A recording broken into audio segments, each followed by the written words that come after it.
আসসালামু আলাইকুম ভিউয়ার্স। খুব মজাদার আর সহজে রান্না করা যায় এমন একটি তরকারি রেসিপি নিয়ে আপনাদের মাঝে আমি আবারও এসেছি জাস্ট কুকিং স্টুডিও থেকে ফারজানা। আজ করে দেখাচ্ছি ঢ্যাঁড়স আর ক্যানেট টুনা দিয়ে খুবই মজাদার একটি তরকারি, যেটা ভাত, রুটি, পরোটা, লুচি সব কিছুর সাথে খেতে লাগবে অসাধারণ। চলুন দেখে নিই কীভাবে রান্না করলাম। ভেন্ডি দিয়ে টুনার এই মজাদার তরকারিটি রান্নার জন্যে আমি এখানে 2টা কন্টেনারে টুনা নিয়ে নিয়েছি। আপনারা পরিমাণে কম করলে একটা নেবেন, আর যদি মোটামুটি টাইপের করেন তাহলে 2টা অবশ্যই লাগবে। 2টা কন্টেনার আমি নিয়ে নিয়েছি। চুলায় প্যান চড়িয়ে দিয়েছি, প্যানটা গরম হয়ে গেছে। এতে আমি পরিমাণ মতো রান্নার তেল দিয়ে দিলাম। দিয়ে দিচ্ছি পেঁয়াজ কুচি। অ্যাজ ইউজুয়াল সব রান্নাতেই যেন তেলটা গরম হলে, মোটামুটি সব রান্নাতেই তেলটা গরম হয়ে গেলে পেঁয়াজটা আগে দাও।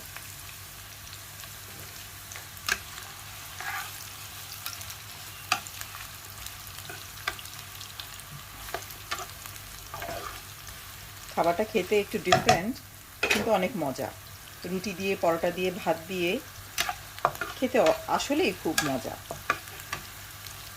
যারা ক্যানের ফিশ খুব একটা পছন্দ করেন না, এভাবে যদি রান্না করে দেখেন, যে ক্যানের কন্টেনারে যে টুনা বা সার্ডিন, স্যামন, যে কোনো মাছই আপনি এরকম এই রেসিপিতে ব্যবহার করতে পারেন।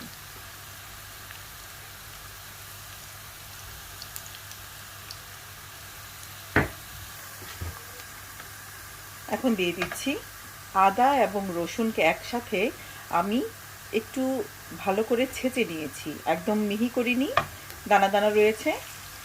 খাবারে মুখের মধ্যে আদা বা রসুন যদি একটু এটার টেক্সচারটা মুখে ফিল হবে। অন্যান্য মশলা দিয়ে দিচ্ছি, হলুদের গুঁড়া,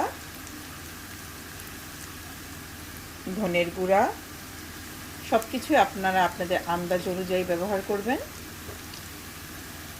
মরিচের গুঁড়া, জিরার গুঁড়া।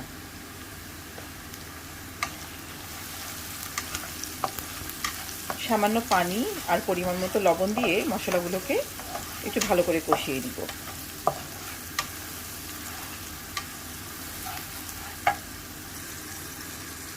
পানি দিয়ে দিয়েছি, মশলাগুলোকে তেল উপরে উঠে আসা পর্যন্ত ভালো করে কষিয়ে নিব।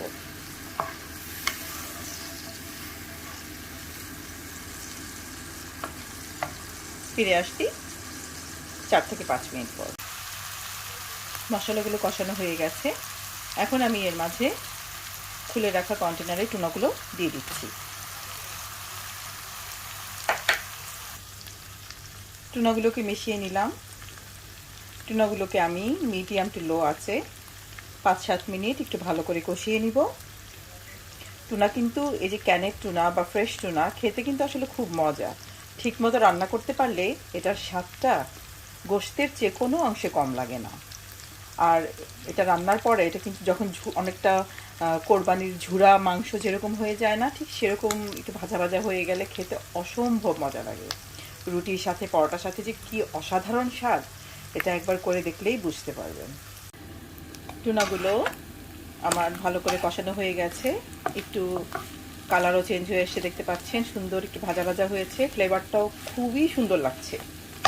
এই পর্যায়ে আসলে টুনাটা কিন্তু এভাবেও খাওয়া যায়, আমি একটু সবজি অ্যাড করছি, এতে এটার স্বাদটা ডিফারেন্ট হবে, প্লাস একটু হেলদিও হবে, যাতে বাচ্চারা একটু টুনার অজুহাতে একটু সবজি খেতে পারবে। এখানের এই ভেন্ডিটা কিন্তু ফ্রোজেন প্যাকেট, একদম কাটা পরিষ্কার করা ফ্রোজেন প্যাকেট। এটা একটা সুবিধা, ফ্রোজেন প্যাকেটে সব কিছুই পাওয়া যায়।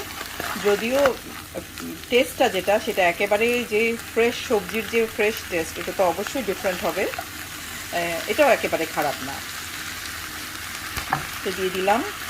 এখন ভেন্ডিটা সহ জাস্ট ভেন্ডিগুলো একটু পানি শুকিয়ে ভেন্ডিটা একটু নরম হয়ে গেলেই বা ভেন্ডির গায়ে যে স্টিকি ভাবটা আছে এটা একটু চলে গেলেই, ওভারকুক করব না, চলে গেলেই আমি চুলা আঁচটা বন্ধ করে দিব। আর এই পর্যায়ে আমি এখানে দিয়ে দিচ্ছি হাফ চা চামচের মতো জিরার গুঁড়া, হাফ চা চামচ কালো গোলমরিচের গুঁড়া, আর কোয়ার্টার চা চামচ আমি দিয়ে দিচ্ছি গরম মশলার গুঁড়া, এটার টেস্ট আর ফ্লেভারটা আরও সুন্দর হওয়ার জন্য। এখন একটু ভালো করে মিক্স করে ঢেকে রান্না করব 5 থেকে 7 মিনিট। রান্না কিন্তু কমপ্লিট। ভেন্ডির গায়ে লেগে থাকা যে একটু কি বলবো, একটু পিচ্ছিল যে ভাবটা, পিছলা হয়ে থাকে বা একটু নরম ওই ভাবটা, ওটা চলে গেছে। ভেন্ডিগুলোও সেদ্ধ হয়ে গেছে। আমি চুলাটা একটু পরেই বন্ধ করে দিব। নামানোর ঠিক আগ মুহূর্তে আমি এখানে দিয়ে দিচ্ছি 1 চা চামচ পরিমাণের ঘি। ঘিটা খুব সামান্য, শুধু একটু ফ্লেভারের জন্যে। এখন আমি এই ঘিটা আমার নিজের হাতে বানানো, ঘরে বানানো, খুব সুন্দর ফ্লেভার আছে। এই ঘিয়ের রেসিপিটা আমার চ্যানেলে দেওয়া আছে, চাইলে আপনারা দেখে নেবেন। বাজারে যে কোনো ভালো ঘিও আপনারা ব্যবহার করতে পারেন, চাইলে ঘিটা স্কিপও করতে পারেন, বাট এই ঘিটা এখানে অ্যাড করলে খুব সুন্দর একটা ফ্লেভার অ্যাড হয়। এখন একটু ভালো করে মিশিয়ে চুলার আঁচটিকে বন্ধ করে দিব, আর চুলায় ঢেকে রাখবো এটিকে আরও 5 মিনিটের জন্য। টুনা আর ভেন্ডির এই মজাদার তরকারিটি রান্না আমার কমপ্লিট হয়ে গেছে। খুব সুন্দর ফ্লেভারও বেরোচ্ছে ভিউয়ার্স, খেতেও খুব মজা। রান্নার মাঝখানে অবশ্যই লবণ টেস্ট করে দেখবেন।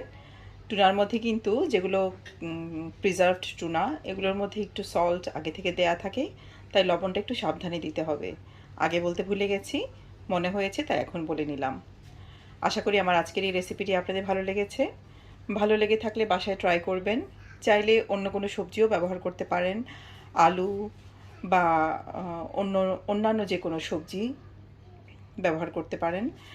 আর বাসায় ট্রাই করে যদি ভালো লাগে, কমেন্ট বক্সে কমেন্ট করে জানাবেন রেসিপিটি কেমন লাগলো। আমার চ্যানেলে গিয়ে চ্যানেলটিকে লাইক, শেয়ার এবং সাবস্ক্রাইব করারও অনুরোধ রইল। ফিরে আসবো আরেকটি রেসিপি নিয়ে। আসসালামু আলাইকুম।